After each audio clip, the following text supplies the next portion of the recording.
The skeletal system is comprised of bones, cartilage, tendons, and ligaments, but today we're going to focus solely on the bones. There are 206 bones in the adult human body, and they're categorized into 4 different groups based on shape.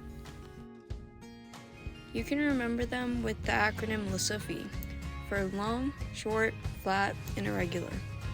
Long bones are what you first think of when you think of a bone. Examples of this are the femur bones. They're identifiable by their shaft, also known as their diaphysis, which is what makes them long. There's an epiphysis on each end of the shaft, which are the knob-like pieces that articulate with other bones.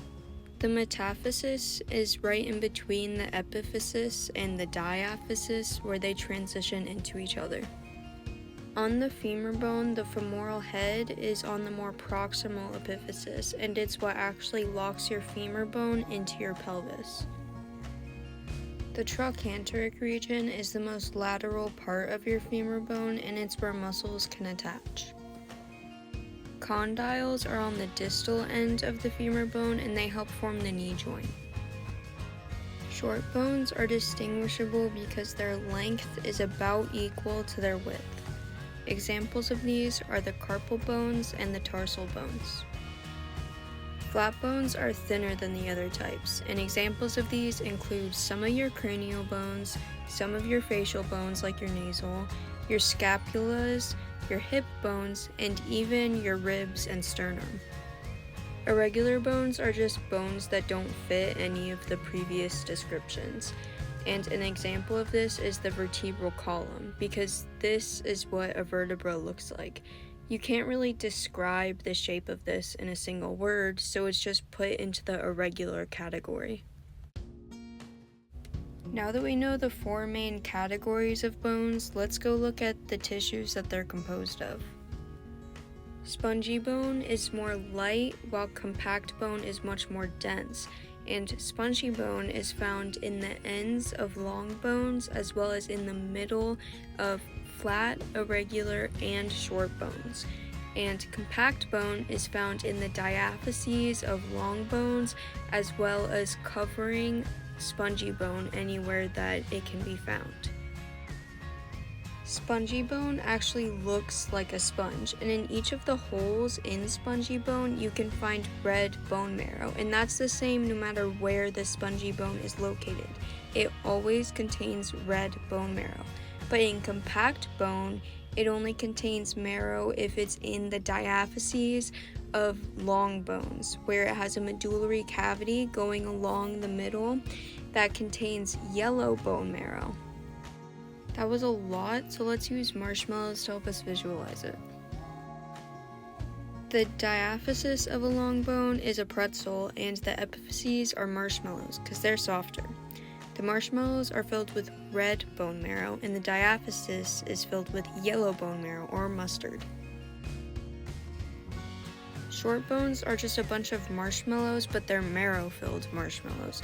And irregular bones are basically the exact same, just shaped weird. Flat bones are s'mores because they have a hard layer on top and below, and they have a spongy inside. Now let's look at it under an actual microscope. In compact bone, you can sometimes see these big circles that look kind of like chopped tree trunks. Each of these systems of circles is called an osteon, and inside of it you can see lots of little dots, and each of those is an osteocyte, which is a mature bone cell. The big hole right in the middle is called the Haversian canal, and this lets blood vessels and nerves run through the bone. Each of the little hair-looking things coming out of the osteocytes are called canaliculi, and they supply nutrients to and take waste away from the osteocytes. Spongy bone tissue is obviously much more simple than that. Where do you think the bone marrow would be stored in here? Well, all of the really obvious webbing is the trabeculae, which is the stuff that actually makes up the spongy bone, which means that the holes in between that are the same holes that red bone marrow is stored in.